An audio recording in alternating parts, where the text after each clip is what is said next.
Cinemajaw is sponsored by Overcast, an independent podcast app that embraces the open world of podcasting instead of locking it down. No exclusives, no premium content, no paywalls.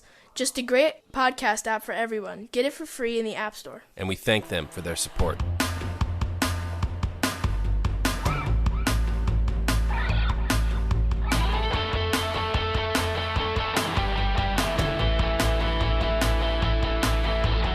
You're listening to Cinemajaw, the greatest movies podcast ever, recorded on location from our respective homes in Chicago. My name is Matt Kay.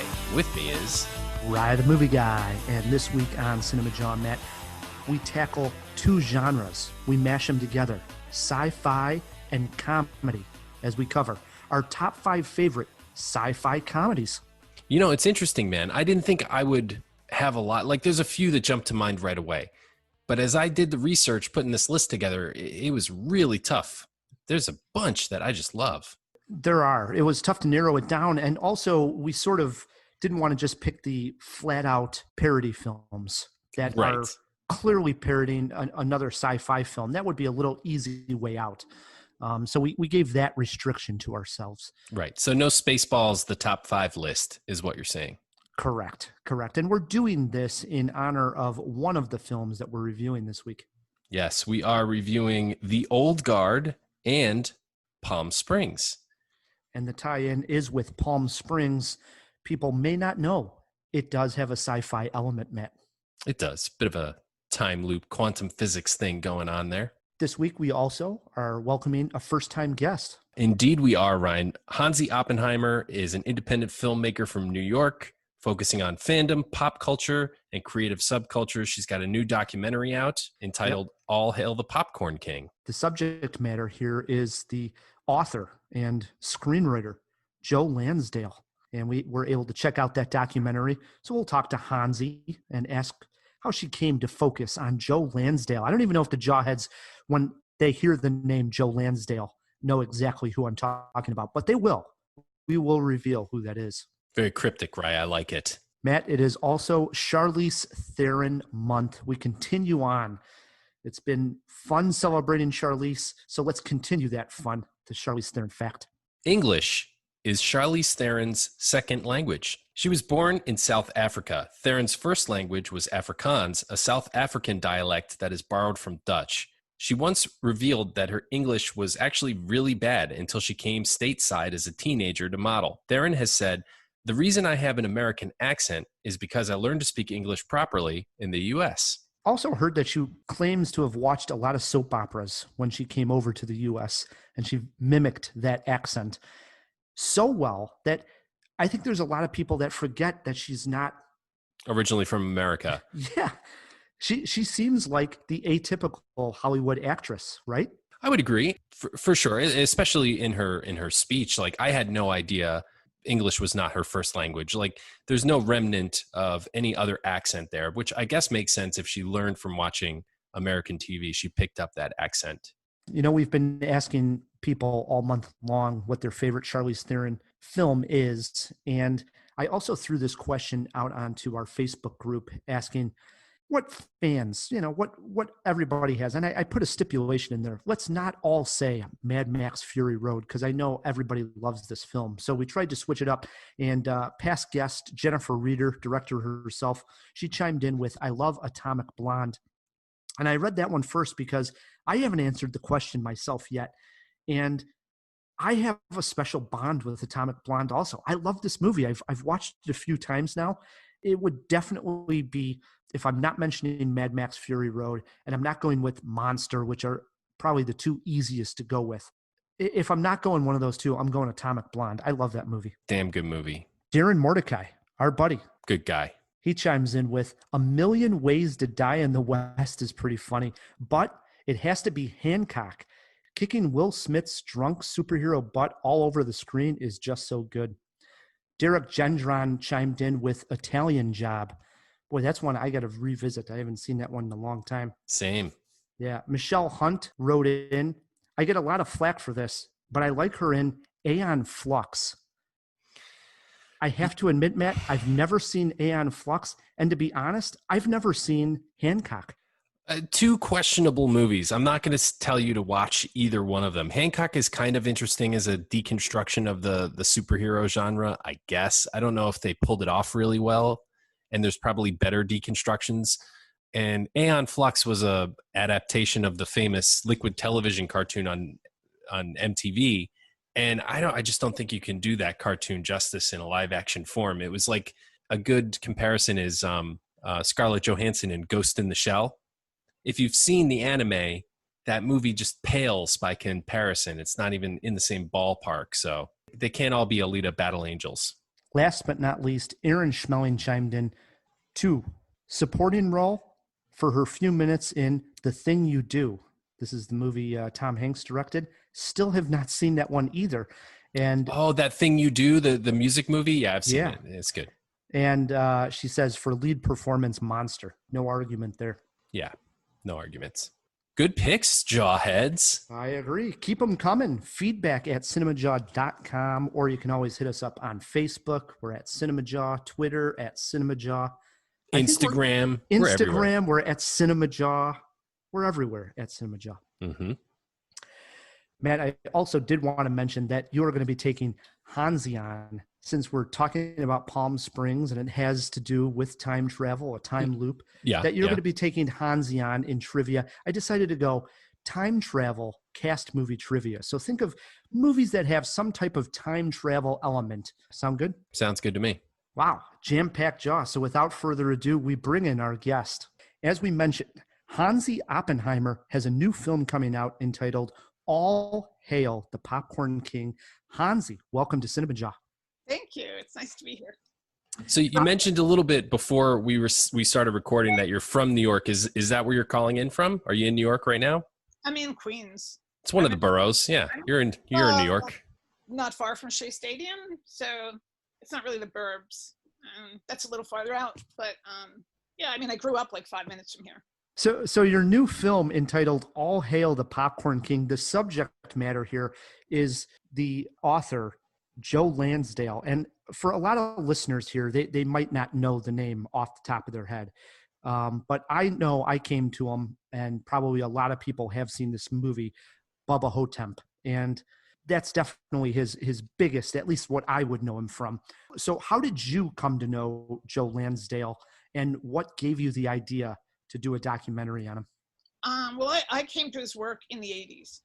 So I discovered him along with every other writer at the time that was dubbed splatterpunk, like David Scow and Del Howison and Mick Garris, and of course Skip Inspector.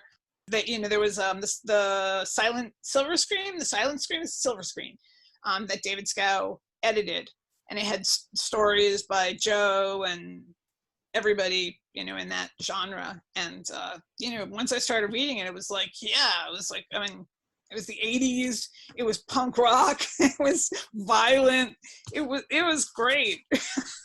Yeah, it's amazing how this guy's body of work is so prolific, and he's had other adaptations like the Hap and Leonard TV show, which was short-lived, but nobody's heard of him. I mean, sadly. It is just the weirdest thing. It's like every writer knows him, you know, he's a writer's writer. But he also like made a choice that he wanted to have the career he wanted to, and he just wants to write the stories he wants to write, and they can't find a niche to sell him. It's just odd to me, like having to explain who he is to people. It's like, how could, I mean, you didn't read one of the 50 novels he's done, or how many anthologies, or, you know, but Bubba Ho Tep and Cold in July and Hap and Leonard, I think, have brought a lot more attention to him. Yeah, there's a line in the movie early on that talks about how, you know, Stephen King, popular as he got, he never left Maine. He stayed, you know, in his home base in Maine. He's not going to go to Hollywood. And it's same with Joe Lansdale. He's very much a part of Texas. He's not going to leave there. So were you familiar with that area of Texas, or how did that go about when you went down there to film this movie? No, so like I have had like cowboy kink for like 20, 30 years. Like I have like cowboy paintings and license plates from Wyoming in 1965 and a holster and a gun and, you know, a fake one, you know. But, yeah, I have all this weird cowboy shit around, you know?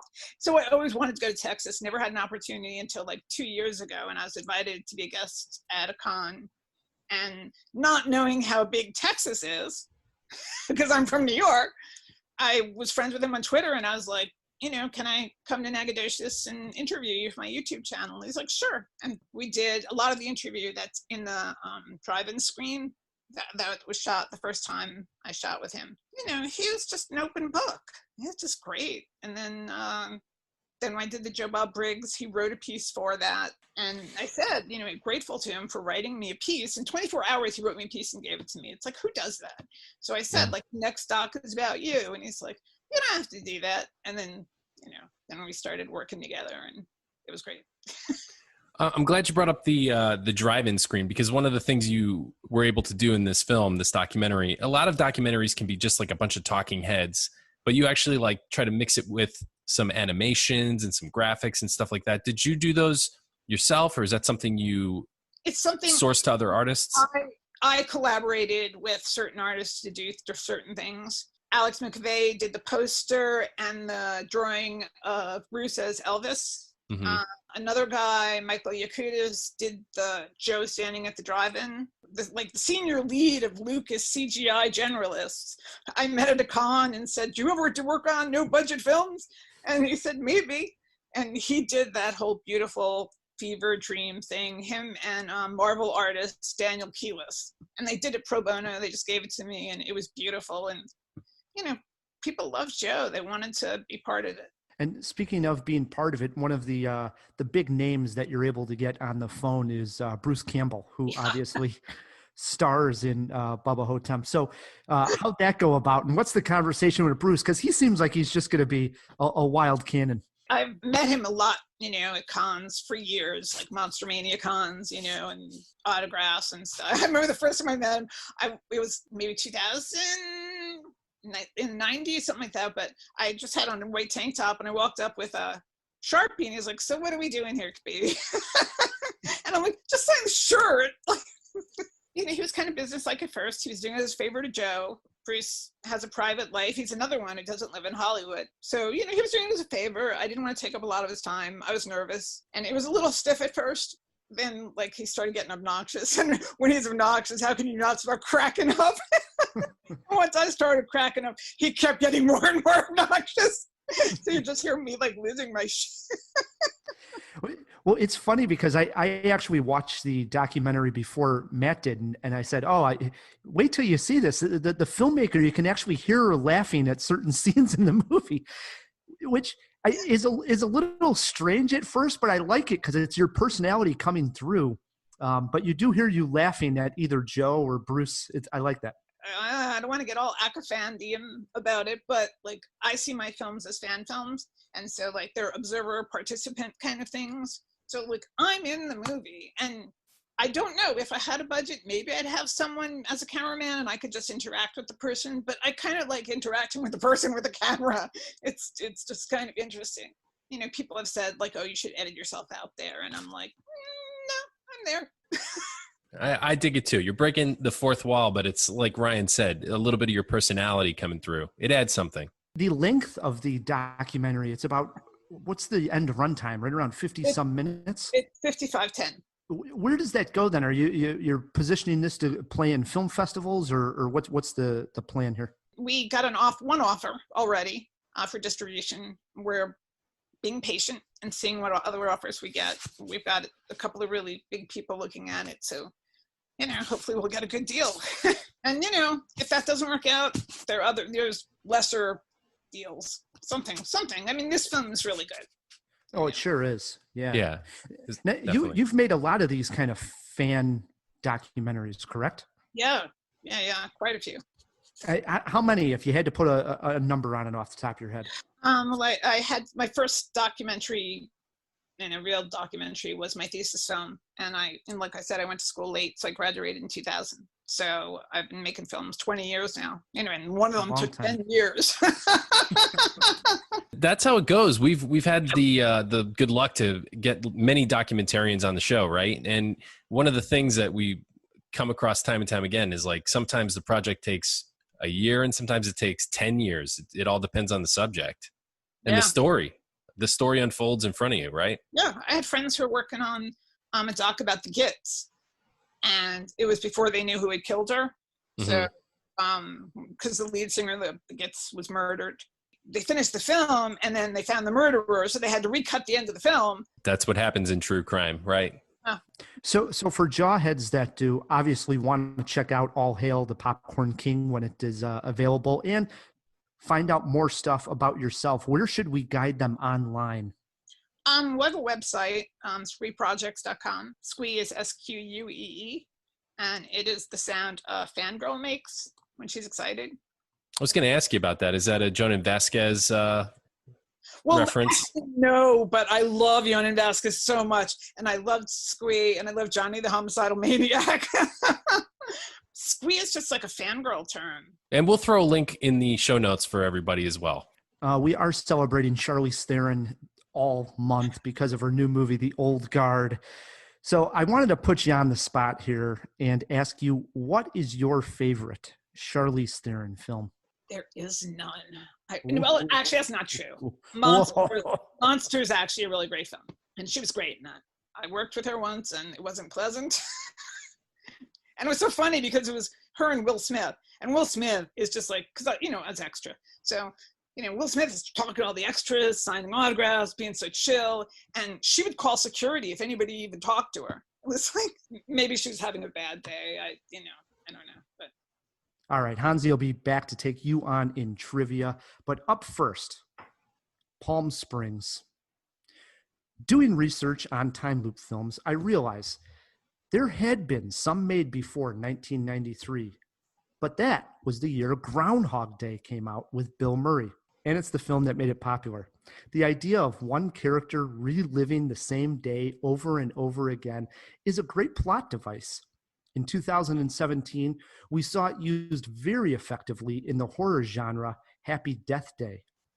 Now, the latest romantic comedy streaming on Hulu, Palm Springs, takes the idea and turns it up a notch. Matt and I grabbed a seat at the party to see what all the fuss was about. It's gonna be a beautiful wedding. Here you are, standing on the precipice of something so much bigger than anyone here. But always remember, you are not alone.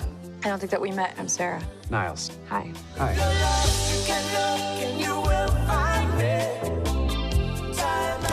Nice.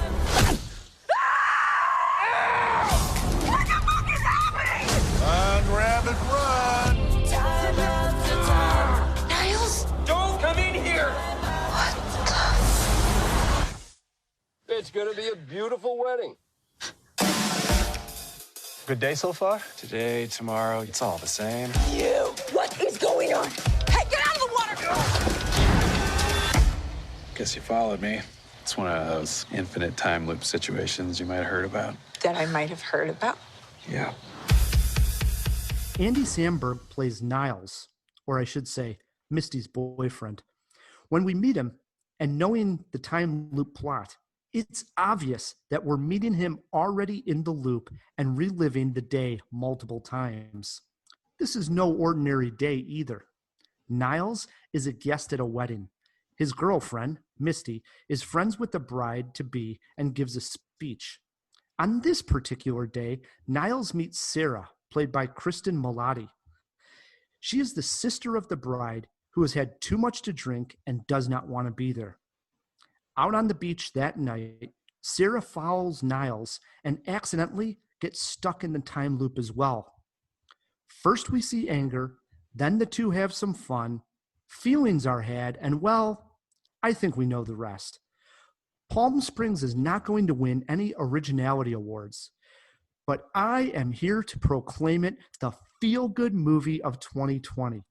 I laughed from start to finish. For starters, the characters are fun. The setting is great. And while we have seen this time loop formula before, they do enough new things with it that made it feel fresh. The best of those concern the character Roy, played by J.K. Simmons. He is another character stuck in the loop. His introduction to the story was the funniest moment I have seen in a movie in a long time. Matt, I had a total blast with Palm Springs. How about yourself? Feel good movie of the year? I suppose that it is, but that may not be saying a whole lot. Being the feel good movie of 2020 is like being the scariest movie in the 100-acre wood. It's a low bar, Ryan. But nevertheless, while I may not want to relive this movie over and over, I sure did have a ton of fun with it. I love the fact that it abandons explaining the time loop to the viewers through any exposition. We all know the score, and the filmmakers wisely choose to just start us off after the protagonist has already obviously spent a very long time stuck. In some ways, the film's themes benefit from and are slightly heightened by our current predicament, but I would say that it's mostly a coincidence there. The condition of male arrested development and the feeling of being stuck in a crummy relationship are what's truly at play here. But the fact that we're all stuck in a never-ending nightmare at the moment does give this film a bit of an unexpected bite. I agree with you wholeheartedly on the J.K. Simmons role. That guy can do anything. Also, Andy Samberg has been vastly underrated in general. As I think back on his filmography, I start to realize that he has rarely done anything far off base.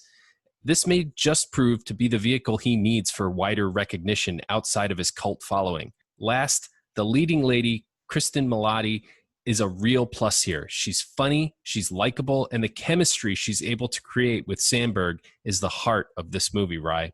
I'd go for another loop with Palm Springs, but I'd look for an exploding goat after 2 or 3 viewings.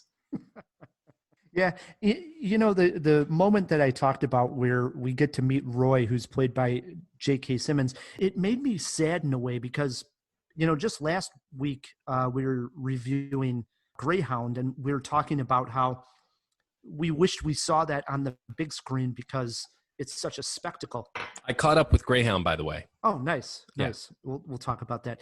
But here we are again. And I felt sad that I didn't get a chance to see Palm Springs in the theater. And this time it's because that communal experience of watching a comedy like this is such a high. Think of the moments I know for me when I saw Booksmart or Superbad or The Hangover, those huge comedies that everybody just is having a great time in the theater. And this scene, when we meet Roy, J.K. Simmons' character, it is such a bizarre moment that Yeah. I laughed out loud. You're supposed to be confused on what's going on at this moment. And I don't want to give it away because it's just so damn hysterical. And Sarah, the character that he's with, is like, what the hell is going on? It is just awesome. I love that moment. Yeah, I mean, I won't give anything away either, but the line of dialogue that's delivered is, "One night I partied with Roy." Oh my God. The whole idea of Roy being in the time loop changes Palm Springs enough so that it's different in the sense. And also that Sarah gets into the time loop at a later time. Both those things change it from Groundhog Day, just being a rehash of Groundhog Day. Don't you agree? I agree. Yes. The film, like you said in your review, it does just enough to avoid being a complete carbon copy, like reliving the same movie again. Yeah. It's not going to win originality awards, to quote you, but it does just enough. I enjoyed also how we learn about Sarah's backstory much later. If anything, that's sort of the plot reveal or sort of twist on it, is that we don't get her backstory until much further on into the movie. And I think that was really well done in the script and the way that was told to us, because that sort of caught me off guard, and I enjoyed all that. I did too. I suppose you're right. The fact that Sarah gets stuck in the time loop later, and as the movie goes on, you learn what had happened in her life leading up to the moment that she begins each day at, if that makes any sense. You're right. That was a good twist that I honestly didn't predict at all. It was a sort of a left field moment that brought this movie up a couple notches. Yeah. And this also, Palm Springs proves that Terrence Malick is not the only filmmaker that can randomly put in dinosaurs in a movie and make it work. I thought the dinosaur scene was actually beautiful. I did too. I really like the dinosaurs. They come back around again. They do. I know this might sound almost cheesy. I was moved by the moment. I was so involved in this relationship, and that moment, they sort of went for it. Like, we're going to go for the spectacular. We're going to show these dinosaurs. And I was along for the ride. I loved it.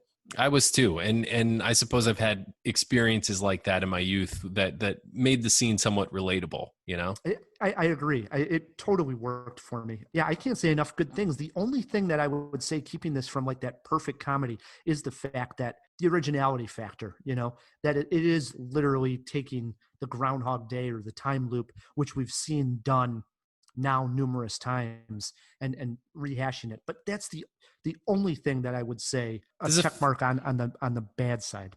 Right. There's even a 51st Dates-esque thing going on. Question for you. Did you stick around for the post-credit scene and see everything? Did. Okay, good.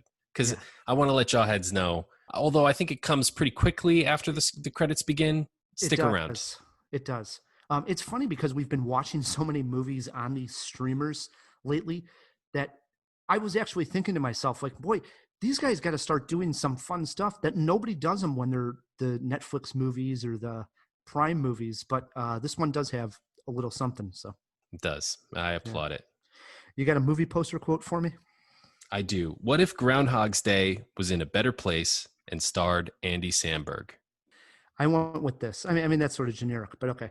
I went with Palm Springs, is the feel-good movie of the year, semicolon. It is ... hilarious, !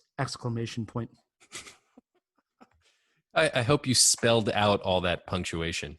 If That's you've clever. Seen the movie, yes. If you've seen the movie, that ties into it well. And again, that was a moment that I thought was absolutely hysterical as well.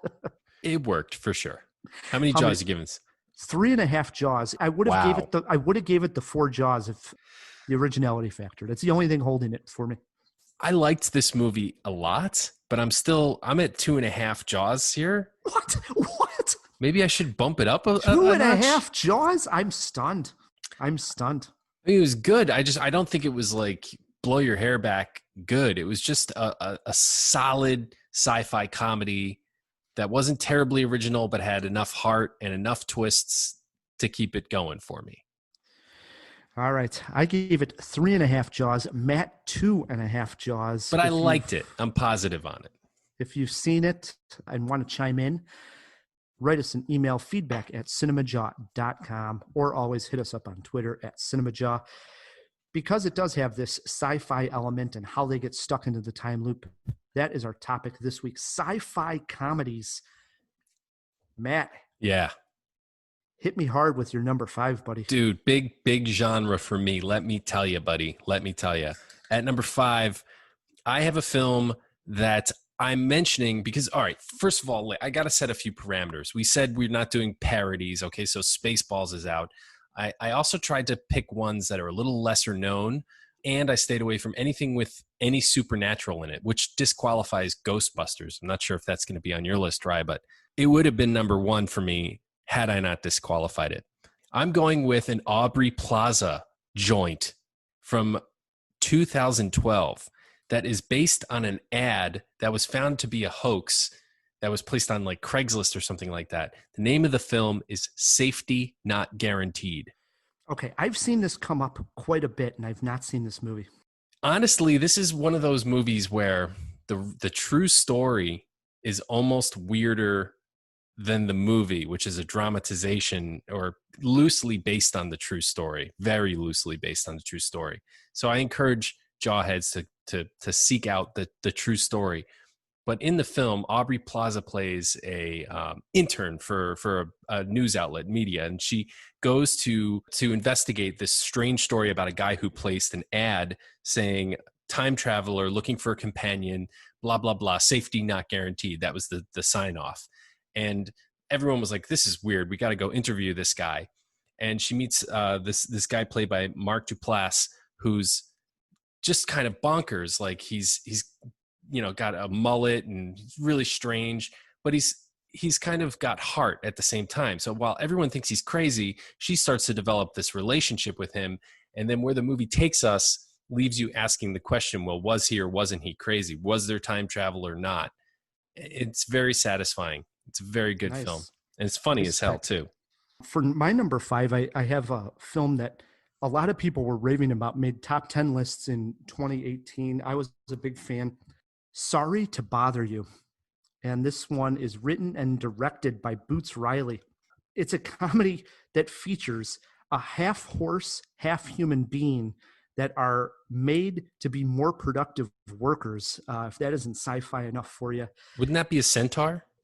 Yeah, but it's very strange on how they even come into seeing these centaurs. But ultimately, the movie is a critique on capitalism like we've never seen before. Highly creative, the kind of movie that if you were to describe exactly what the movie's about, from this guy going to be a telemarketer to exactly what the film is talking about and criticizing, people would think you're crazy. It's just that out there. But it is a total blast. Sorry to bother you if you haven't caught up with this one. It's I believe, I'll throw it in the jaw box, I believe it is streaming on Hulu right now. Nice. I actually got to catch up with that. The Centaurs sold me, Ryan. Who doesn't love a good centaur movie, right? Mm-hmm. Colin Trevorrow, by the way, was director of Safety Not Guaranteed. At number 4 for me is the best Star Trek movie that is not a Star Trek movie, Galaxy Quest. What? The best Star Trek movie that is not a Star Trek movie. Oh, and the name of the movie is Galaxy Quest. Galaxy Quest. Oh. Yes. You've not seen this, I take it. No. Really? That's surprising to me. Sigourney Weaver, Tim Allen, and Alan Rickman star in this as actors who were on basically Star Trek, right? A Star Trek-like show in this fictional world. And they've all sort of been scraping a living together by going to conventions, and they have varying degrees of acceptance of this fandom that's thrust upon them, you know? Like Alan Rickman's character wants to be a serious actor, and he hates the fact that he's most well known for playing this alien character with a strange prosthetic head, you know? Sounds funny already. Oh, it's hilarious. So they get kidnapped by real aliens because the aliens believed that their TV show was real. So they kidnap them to save them from a threat out in the universe. So they have to actually become these characters that they played on TV.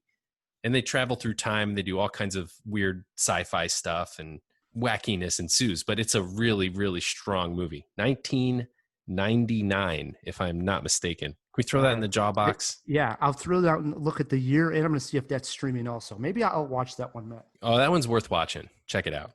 What have you got at number 4, Rye? At number 4, I have a film we did review here on Cinemajaw. Not sure you have watched this one yet. It's an Anne Hathaway film, and it was one of the stranger choices I think she made. She sort of went indie on this one. 2016, she starred alongside Jason Sudeikis in the movie Colossal. That's the one I got to catch up with. Yeah. Yeah. This is where Hathaway plays a writer, not doing much writing, looking for work, and she ends up working at a bar, and she has alcohol issues. So this isn't a good mix. So she's getting drunk every night. Back in a town, she meets Jason Sudeikis, and after her shift ends, she'll fall asleep sometimes in a local park. And this is where the sci-fi element comes in. This strange occurrence happens that whenever and whatever she does inside this park, she's basically controlling and or mimicking what a giant monster would do over in South Korea. So as she's doing this like ridiculous movements in the park, that's what the monster's doing, except the monster's real and knocking down buildings and falling all over. It's wild. It's crazy. Eventually, Jason Sudeikis gets in there and starts controlling his own giant monster. It's a wild one, but it also has themes on having a fight with alcoholism and all kinds of stuff. It's very creative, thoughtful. Seek it out. Colossal. Big fan. Well, I'll never forget the movie because of the little Jaw video that we shot in your house where Elias kicks me in the groin. I'll throw a link to that one in the show notes. If anybody wants to see me get kicked in the nether region.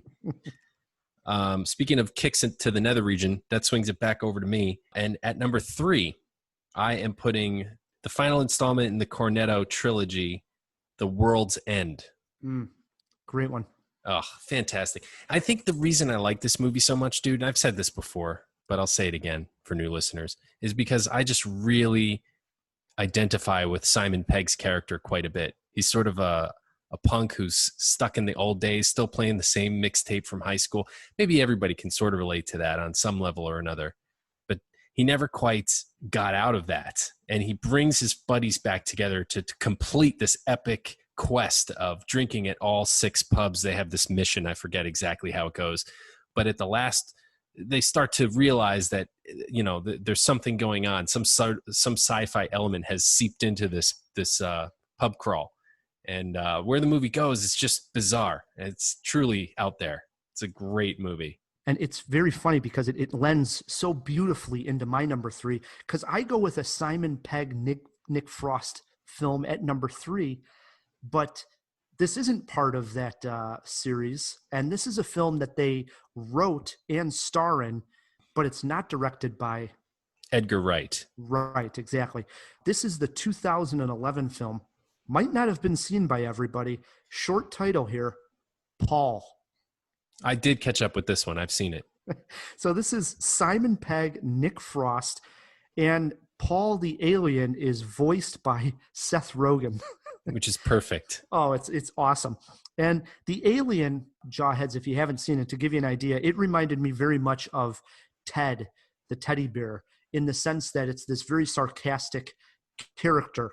And Simon Pegg and Nick Frost actually play sci-fi writers who are helping this alien escape FBI agents so that the alien can get home. It does parody a lot of like Spielberg films and just sci-fi in general, as it's making fun of all the cliches of the sci-fi genres. But with this sarcastic character played by Seth Rogen, who's voicing it just perfectly, it's comedy gold. I had a great time with Paul. I've only seen it one time, and I've always said to myself, I want to catch up with it again. And after doing this list, it's one I wrote down in my journal. I will see this shortly. It's funny that my dad actually is the person who's like, hey, you haven't seen Paul? Oh, come here, sit down. We're going to watch Paul. And he put it on right then and there. And I watched Paul with my dad. And I was like, wow, it's really good. I mean, those two together, amazing. Yeah. Throw in Seth Rogen, why not? I agree. I think most people out there, if you haven't seen it and you hear Simon Pegg, Nick Frost, and Seth Rogen, you're sold. Sold. Yeah, you had me at Simon Pegg and Nick Frost, honestly. Back over to me. I'm coming with a heavy hitter. Maybe a little bit of something that Andy Samberg was taken at the end of Palm Springs would help if you haven't seen this movie before, because it's psychedelic as hell. Came out in the 60s. Jawbox the exact year. I don't have it in front of me. Jane Fonda, Barbarella. You got to remember that this came out before Star Wars, okay? And it's so bizarre. It's so out there, especially for the time. You have to put it in the context of the time that it came out. It was almost a revolutionary film. I mean, Jane Fonda is the hero. She's very scantily clad, as are many of the characters in the film. So there's a high sexual element to it as well. The comedy is sort of in the campiness of the movie because it kind of plays it deadpan and straight for the most part. But it's weird, and weird in a good way. And the visuals and the music and everything about it is so like trippy, psychedelic 60s, like very Austin Powers in its tone. It's a great movie. One that I've seen like 50 times. And believe it or not, one I have not seen yet either. So that's 3 out of your 4 that I have not seen, Matt. This is not unusual. We just got to make each other watch these movies. You're filling up my queue. I like this. It's been on my to-do is at some point to catch this one. I think that would be a great like Saturday afternoon, a matinee. Well, I got to be honest with you, man. If nothing else, it's not hard on the eyes. Okay. Mm-hmm. I mean, it's an easy movie to watch. My number 2 pick, speaking of not hard on the eyes, Frank Langella. That was a joke. Hey, he's got a certain thing going on for him. Yeah, Frank Langella in 2012 made, I guess, an indie film, sci-fi element, comedy, even got a heist element. Robot and Frank. I applaud this pick. You know why this one I really like too is just how creative the idea is for the film. You have an aging jewel thief, and that's who Frank Langella plays. And he gets a domestic robot. This is probably in like the near future where the robot there is supposed to help him because he's getting a little bit of dementia, confused. You could see where this is going, and probably we'll have this in the near future. Except Frank actually figures out a way to get the robot to help him do more jobs and steal some jewels. And basically a friendship between this old timer and the robot is hatched. And it's just kind of sweet. Isn't that a great way to sum up this movie, like a sweet film? Bittersweet, but sweet. More on the sweet than the bitter, for sure. It's a heartfelt movie. Robot and Frank, 2012. Do check it out. Time for our number ones here, Matt K. No crossover this week. I always like when that happens. What do you got sitting at number one? I was a little scared putting this on my list because I thought you would immediately bat it down and poo-poo it. So I went ahead and rewatched the movie. I rewatched the entire freaking movie, and I come to you confidently saying that this is one of the best science fiction comedy movies of all time. 1997's Starship Troopers. I'm not going to totally poo-poo it. I'll be absolutely honest. Do you got the year on when this movie came out? Yeah, What'd you say? I mentioned it. 97. Okay, so this movie came out in 97. I didn't see this. My guess would be until about 2010. But it would come up. People would bring it up. Probably the Cinemajaw. Everything would happen. And I said, all right, I'm going to sit down and watch this movie. And I was actually expecting to hate it because I thought it wouldn't be my type of film. That was not the case, Matt. I actually enjoyed watching Starship Troopers and had a very good time. The thing about Starship Troopers is it's kind of a send-up, like a parody of dumb violence in movies, but also like the sort of propaganda that was coming out for World War II, right? There's a lot of that in this movie, that style of military advertising, you know, where it's kind of like guts and glory, you know what I'm saying? And a lot of people also point to Harold and Kumar as being the film that brought Neil Patrick Harris back, but oh no, it was Starship Troopers. He plays heavily in this movie. I think this could be Neil Patrick Harris's best movie role. Oh, now those are fighting words. I mean, what do you got? Gone Baby Gone or Gone Girl? Yeah, Gone Girl was Gone Girl definitely his best. And actually, Harold and Kumar is a better, even though it's a small role, it's a better role. Oh, no, yes, it is. No, yeah, it is not. Yes, it is. Dude, rewatch Starship Troopers. He's amazing in this movie. The whole thing, like, I think it actually is very relevant today. The special effects hold up. Everything about Starship Troopers is still on point all these years later, over 20 years later. Well, I hate to one-up you with my number one, but I think you're going to agree. This is the ultimate sci-fi comedy. 1985, the great John Hughes gave us Weird Science. Oh my. Gary and Wyatt create their dream girl, Lisa, by hacking into a government computer and hooking up these cables to a doll a la Frankenstein. As ridiculous as that sounds, this movie is so funny. Weird Science, when I was growing up, this was, again, I like to talk about it, a VHS movie. And by that, I mean, we owned it on VHS. My brother had it, and he would put it on, and I would watch it. Again, probably too young at the time to be watching some of the jokes in there and the whatnot. But, I love Weird Science. It was just hilarious. And Robert Downey Jr. is in there. Mm-hmm. Also, Bill Paxton. Yes, I was going to mention, sorry for being such a shit. He turns into a giant turd. Oh, it's absolutely hysterical. And he also says at one point, "Oh, for Christ's sake, would you cover yourself?" When he comes in with, it's awesome. There's a lot of one-liners in that movie, man. Where I guess we had him in Foxcatcher, but where has Anthony Michael Hall gone? You know, he was such a big star around this time, and now you see him pop up in a small role here and there. But I want Anthony Michael Hall back. He was in Foxcatcher? Yes, he was in Foxcatcher. He's sort of DuPont's assistant, Yeah, that's a minor role. I didn't even really think about that. right? He looks so much different than he did when he was the skinny little geek he was in the Right. John Hughes films. Yeah. So, yeah, that was Anthony Michael Hall in Foxcatcher. Just a couple of honorable mentions. Just a couple. Go ahead. I'm only going to give you one. Oh, okay. Well, then go for it.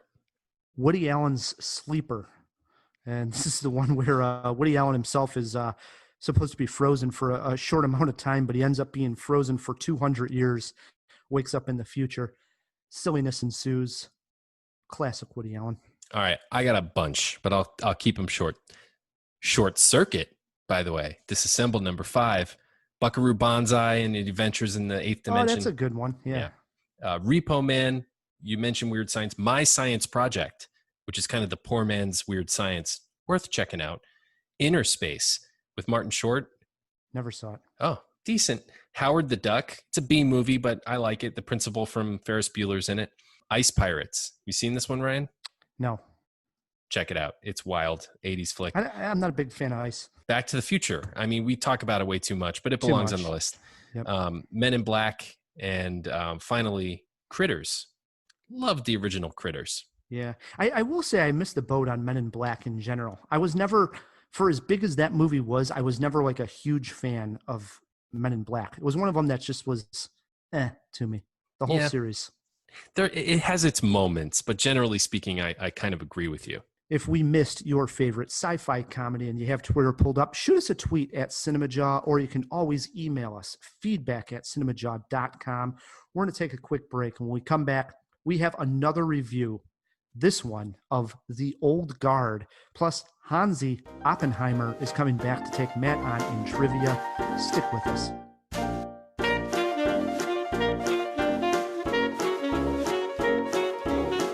Mining the depths of the streaming menu so you don't have to. Here's Rye's Hidden Gem.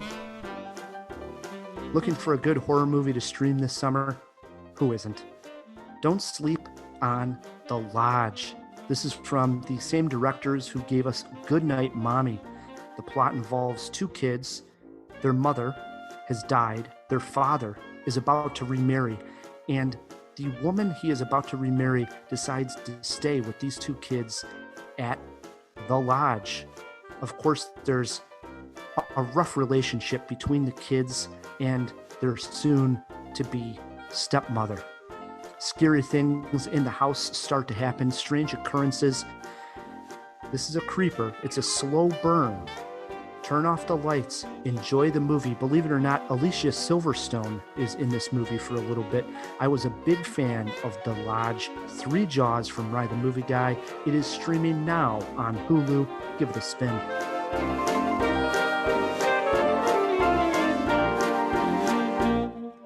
And we are back on Cinemajaw.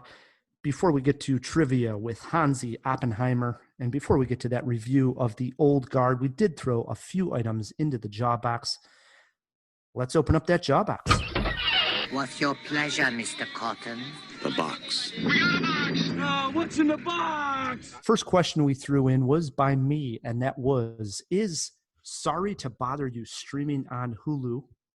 And I was right, it is. It's on Hulu. So no reason, Matt, not to catch up with that one, because I know you have a Hulu subscription. Is it really worth it, Ryan? It is. Do check it out. All right. Second question was Galaxy Quest. You wanted to know, make sure it was came out around 99. You are correct. Came out in 99.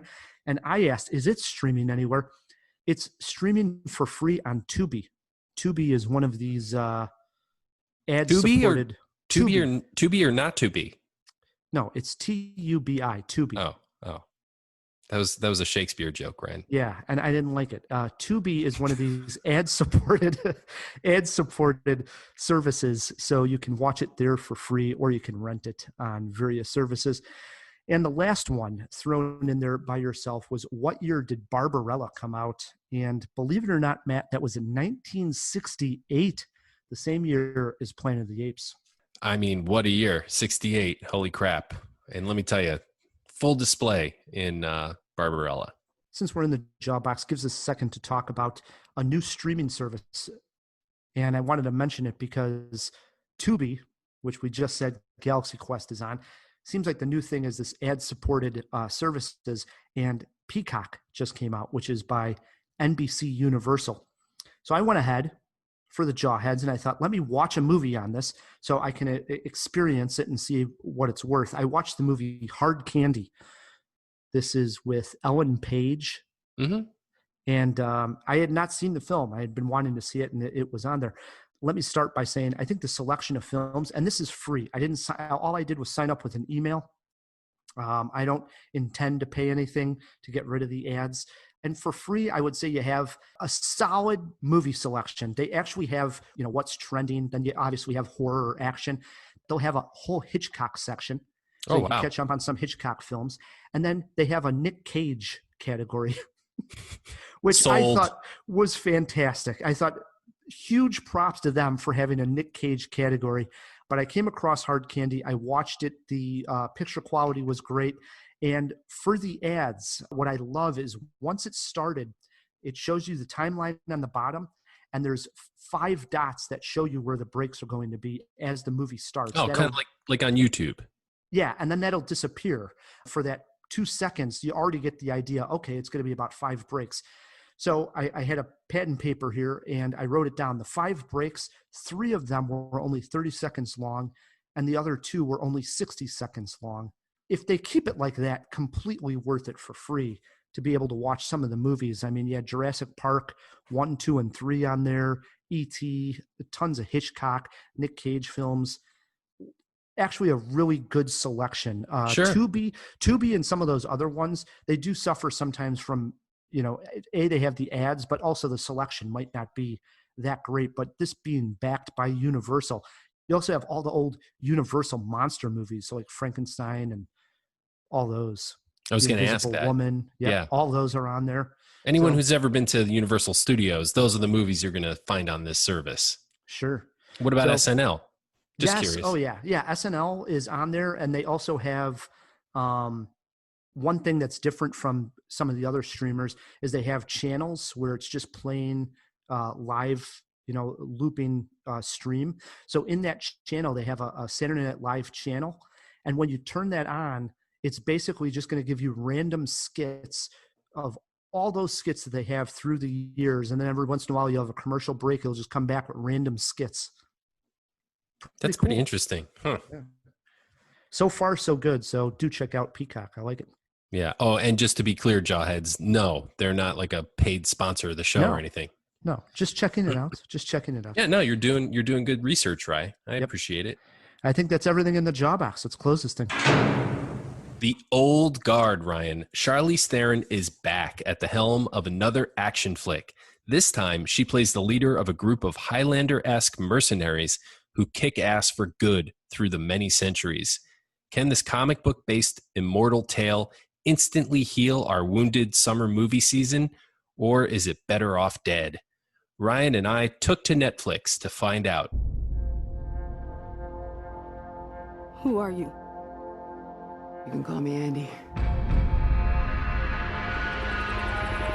I lead a group of soldiers. Fighters, like you. With an extremely rare skill set. What do you mean? Mother? Let's just say we're very hard to kill. After hearing the groans from our new friend Chuck Kaplinski last week, I was seriously worried as I turned on The Old Guard. The setup is about as clunky as can be, with Charlize and her crew accepting a rescue mission from an ex-CIA agent named Copley. But as soon as the twist comes in within the first 20 minutes that we're dealing with a gang of immortals, I was more or less on board. It was not surprising to learn that this comes from the comic book imagination of Greg Rucka, as it sort of has that badass Batman brooding feel at times. I'm not going to tell you that Old Guard is particularly good, but it's well acted, fun in its violence and fisticuffs, and just about original enough to keep me interested. The fights are not overly CG'd a la Marvel, and the martial arts are well choreographed, Rye. The Old Guard is also directed by a woman, which needs to be commended, and director Gina Price Bythewood perhaps best known for The Secret Life of Bees, turns in what is a decent first effort in the genre. Also, co-star Kiki Layne, best known for her breakout role in If Beale Street Could Talk, turns in a great supporting role as the audience surrogate and newest member of the team. There's one moment in the story where two of the immortals are captured and their undying love for each other makes the guards very uncomfortable. I laughed out loud at this moment. It's probably the best moment in the movie, Ryan. I say if you are in the mood for a don't think about it too hard superhero-ish action flick with just enough novelty to get it a green light, then you could do a hell of a lot worse than Old Guard. I'd buy another run with Andy and her team. Rye, what did you think? Was this shallow summer streamer or wish I saw it in the theater? Matt, I was disappointed with The Old Guard. Yet, I also want to see a sequel. Let me explain that. All right, I had high hopes for this film. The premise was intriguing, cast looked solid, yet what we got was uninspired. Every once in a while, a film seems to come along that has major influence over many films after it. And that happened with John Wick when he burst onto the scene. We have seen many John Wick shoot-'em-up style action films. Heck, Netflix gave us Extraction earlier this year. They do it again here in Old Guard, and quite frankly, I was bored by it. I think the action sequences were a complete letdown. I did like the plot device of having a character lose immortality powers. This gave us something to care about at the end, but overall, I wanted a lot more out of The Old Guard. I did like the background on the characters. I liked the history they had, and I even did like the character that comes up near the end that has ties to the group. But overall, Matt, let down, but I think a second film could actually be a lot of fun. I know that may sound confusing, but I was like let down here, but I think there was meat and story that I would like, especially the background and history of the characters through time. I think that was the most fascinating part of the story. Yeah, well, so this is a graphic novel, and anybody who wants to know what that sequel might be like, you can read it right now. I mean, we have no way of knowing for sure if the movie will be the same, but the continuation of the story we just got, the book is on the shelf. You can read it. And from everything I've heard, it's well worth reading. I wasn't as let down as you by the action. I thought that the action was actually probably the best part about it. And I liked Niles, the character played by Kiki Layne. I thought she was a good surrogate. Like I could latch onto her as sort of the vehicle taking me through and meeting all these other characters. I think where the movie falls apart is the plot. It's just, there wasn't enough plot there. Like, is, this like Zuckerberg like character who's, just a really very thinly painted villain who's wearing a hoodie under his blazer. Yeah, and not only that, he looks like John Mayer. I don't know who that is. John Mayer, the singer. Not familiar. Oh my, you gotta be joking.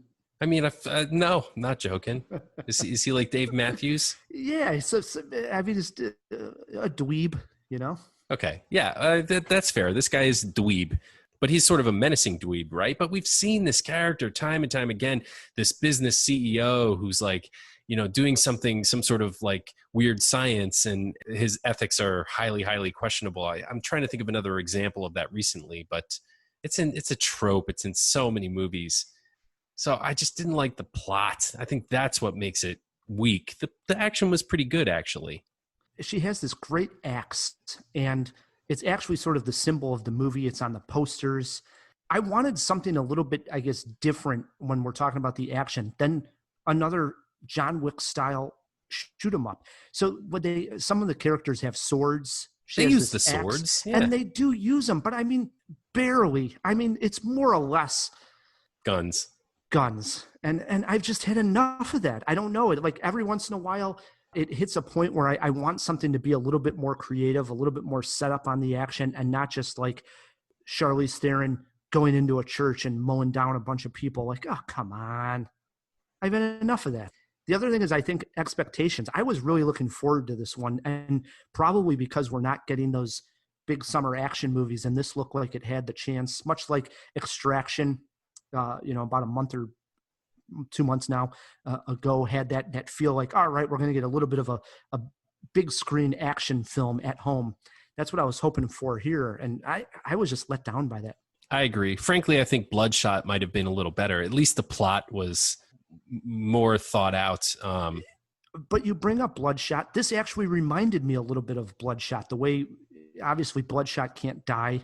Oh, yeah. And this, I was like, man, this is very reminiscent of seeing Bloodshot earlier this year.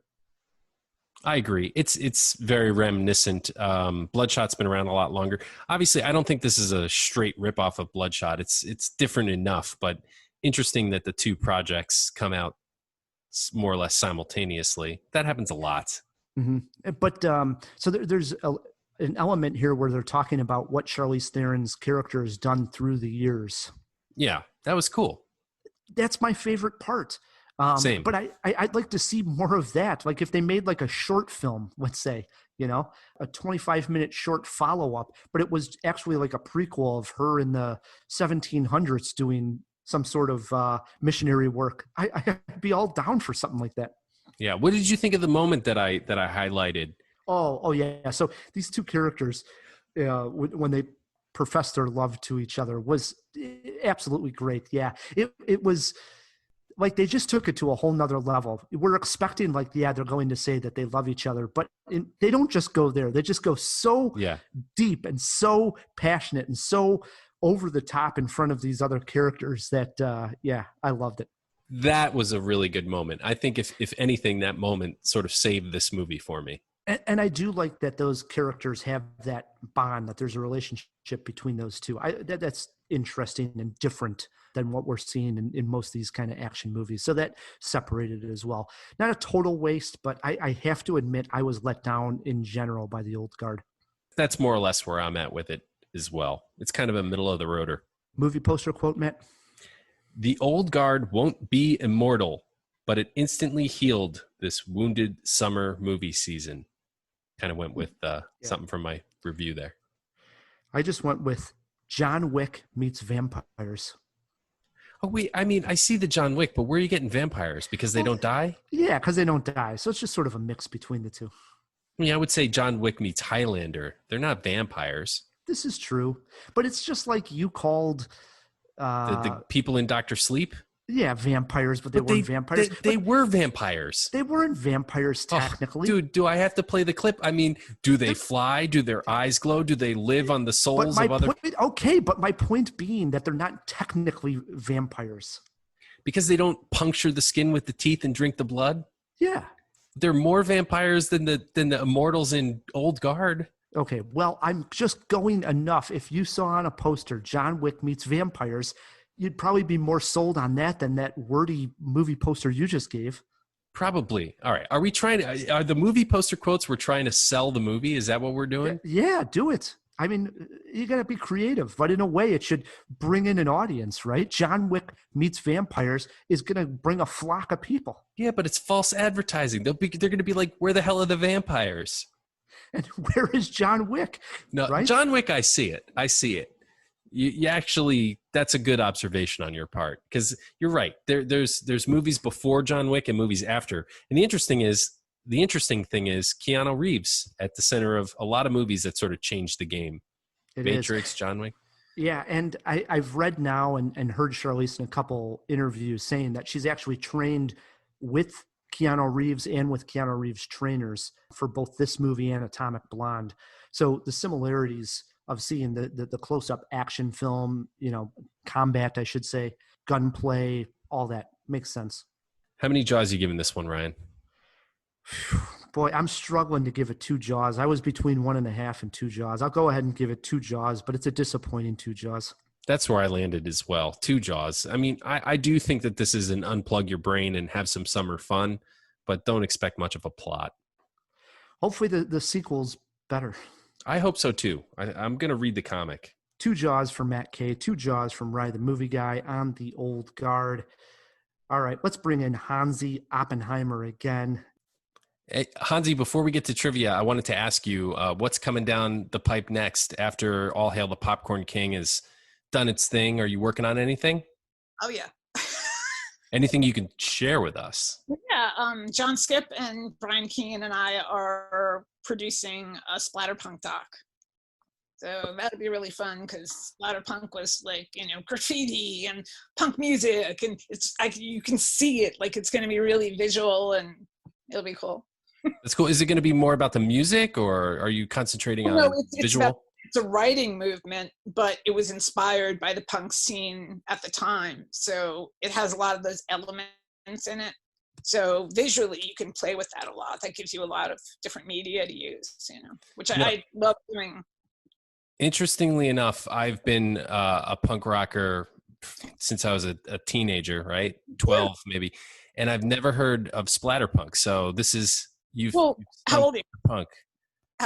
42. Yeah, you're a baby. My daughter's your age. So, I mean, this was in the 80s, right? No, this is in the 70s. Oh, okay. Really? There was a writing movement, splatterpunk, in the 70s? I'm sorry, the splatterpunk was in the 80s, but okay. It was sort of an outgrowth of the late 70s punk movement. And one other question I had for you is on the title of the documentary, All Hail the Popcorn King. When we saw the poster and the email came over with the opportunity to do the interview, like, oh my God, look at the poster and the title for the movie. It really sells. Who came up with the title? It all kind of like grew out of this germ of my being obsessed with the drive-in. And our first interview, I learned about that. And so like the film kind of grew out from that. But that was really what was interesting to me, the whole popcorn thing. I just thought it was the craziest, and they all, in the drive-in, remember like one of the guys gets like two guys get melded together and he becomes the popcorn king. He puts a popcorn bucket on his head. That's All Hail the Popcorn King. So we even had a screening in LA where we made everybody like popcorn hat, popcorn bucket hats. And this is all from one of Joe's novels, right? The drive-in. Yeah, we made him like a fez. He loved it. That's awesome. All right, Matt, it is time. We always like to end the show. You can hear the music playing now. We always like to end the show with some fun trivia. And since we both were big fans of Palm Springs, we decided to play time travel cast movie trivia. It's going to work like this, guys. I'm going to name a cast. You're going to give me the answer of the movie. And your hint is the movie has something to do with time travel in some way. Okay. And if we get it wrong, can we travel back in time and give the correct answer? But don't step on a butterfly. I try to stomp on him whenever I see him. Actually, we could definitely use an alternate timeline. Yeah, big time. How do we answer this? Do you call on us? Yeah, so it works like this. You're our guest. You get to choose if you want to go first or let Matt K go first. There are steals. So if somebody gets it wrong, the other person gets a shot at getting it right. And if you get stuck on any question, you get one rescue. Rescue me, Ryan. I have clues to all the questions. So that's like one lifeline. And they start off easy, very easy. Hansi, what do you want to do? Go first or let Matt K go first? I'll let Matt go first, and I'll see how it works out. And then all right. Like I said, first two are softballs. Here we go. Matt K. Question 1, your cast: Linda Hamilton, Arnold Schwarzenegger, Edward Furlong. Oh, okay. Well, Edward Furlong would make it T2. Correct. T2. Unless, was he not in the most recent Terminator? No. He is, by the way. Not really. I wouldn't have. That's not what I was looking for. Question 1. Question 2, back over to Hansi. Michael J. Fox, Christopher Lloyd, Leah Thompson. Back to the Future. There we go. I showed it to my grandson. He really dug it. It's a classic. 1-1. Question 3 over to Matt K. Matt, Matthew McConaughey, Anne Hathaway, Jessica Chastain. Holy crap. These get hard fast. Matthew McConaughey. Anne Hathaway. Oh, I got it. Interstellar. Yes, that is correct. Not really a time travel movie per se, but... Again, time travels in these movies. Okay, fair enough. I'm not going to do the 10 big time travel movies. It'd be boring. Come on. Question 4 over to Hansi. Bruce Willis, Brad Pitt, Madeline Stowe. One more time. 12 Monkeys. fucking love that movie. That's the best performance Brad Pitt ever did. He did. Fight Club? Fight Club, maybe? I love 2-2. Fight Club. Chet Palahniuk. Of all the horror writers I've read, one sentence in one of his books in Choke still freaks me out to this day. And I read I've read every horror writer pretty much, but he gets stuff in there, man. He's good. There's no doubt about it. Question 5. Everybody's perfect. 2-2. Question 5 over to Matt K. Matt, Owen Wilson, Rachel McAdams, Kathy Bates, Adrian Brody. Owen Wilson and Adrian Brody with Kathy Bates and Rachel McAdams. You know I played a Tribeca, right? So you know the answer to this one. No, I'm just, that sounds like a Tribeca movie. You do have a lifeline if you all right, need. yeah, rescue me, Ryan. Whoa, let's rescue go. me, Ryan. Your clue is the film was directed by Woody Allen. Oh, Midnight in Paris. There we go. 3-2. That's a really good film. It was a good one. 3-2, Matt K. Question 6 over to Hansi. Joseph Gordon-Levitt, Bruce Willis, Emily Blunt. You do have a lifeline if you need it. Yeah, go for it. Wow, back-to-back lifelines. Question 6, the cast again. Joseph Gordon-Levitt, Bruce Willis, Emily Blunt. This film is directed by Ryan Johnson. It's not a Larry Cohen film. I don't know it. What is it? I know Incorrect. Matt has a chance for a steal here. Matt, you got it. Sorry, Hansi. I know this one. Looper. That is correct. Yeah. Yeah. You got to check that one out too. That one's really good. Yeah, my husband loves sci-fi. I do more like horror, but he does sci-fi stuff too. It's 4-2, 2 questions left. Question 7 over to Matt K. Matt, Amy Adams, Jeremy Renner, and Forrest Whitaker. The Arrival. That is correct. Yes. I wasn't sure. I love that movie, but I couldn't remember the title. The last question of the game, it's a classic. Here we go, Hansi. Charlton Heston, Roddy McDowall, and Linda Harrison.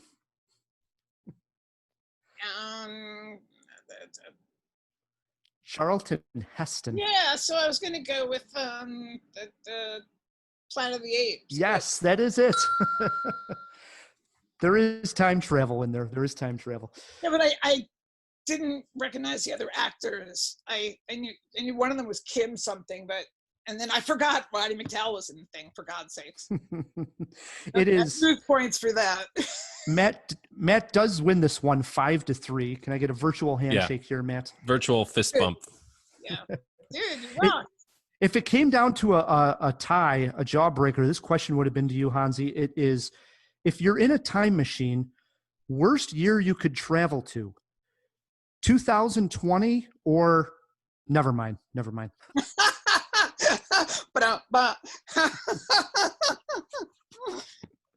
The real jawbreaker was this: age of Kathy Bates closest to. Matt, you got to guess on how old Kathy Bates is. Kathy Bates, she's got to be approaching her mid to late 70s. I would say 76 years old. We're locking Matt in at 76. Yeah, really? Okay. How old do you think, Hansi? Mid 60s, like late 60s, 67, 68, something like that. She's 72, right in between you guys. Oh, right between, yeah. So split the diff. Yeah. It gets harder to tell with, there was a point when I could tell ages, but now anyone under 40 is just a kid. I don't know what it is, but I have some strange carny talent, and I can always usually guess ages, but I was way off with Kathy Bates. She's tricky, because she can be really frumpy and they can fix her up, and she's one of those actors that can disappear in a character. She's great. She is great. No argument. And speaking of great, you've been a great guest. Thanks, Hansi, for coming on Cinemajaw. It was great. Pleasure talking to you. Thanks. It was my pleasure. And anytime I can come back or promote you guys or do anything for you to get the word out about your show, we'll do. Man, Oh, great talking to Hansi. Matt, we also got to thank our sponsors. Yes, thanks to Overcast and the Chicago Podcast Co-op, who help us get great sponsors like them. Yeah, and thanks to all the jawheads on Facebook for chiming in on our Charlize Theron question. Please join us there on Facebook. Join the conversation. Yeah, you can also find us on Instagram, Twitter, and Patreon, guys. We're at patreon.com/Cinemajaw. You can support the show that way as well. Until next week, I'm Ryan, the movie guy. I'm Matt Kay. And keep on jawing about the movies.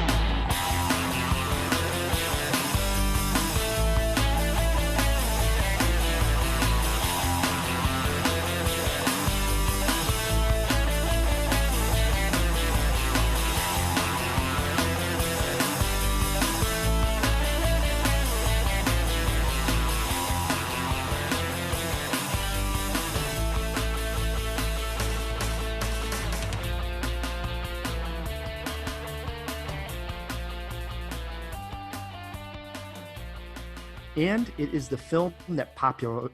And it is the film that popular. I can't even say it. Popularized. And it's the film that made it popular.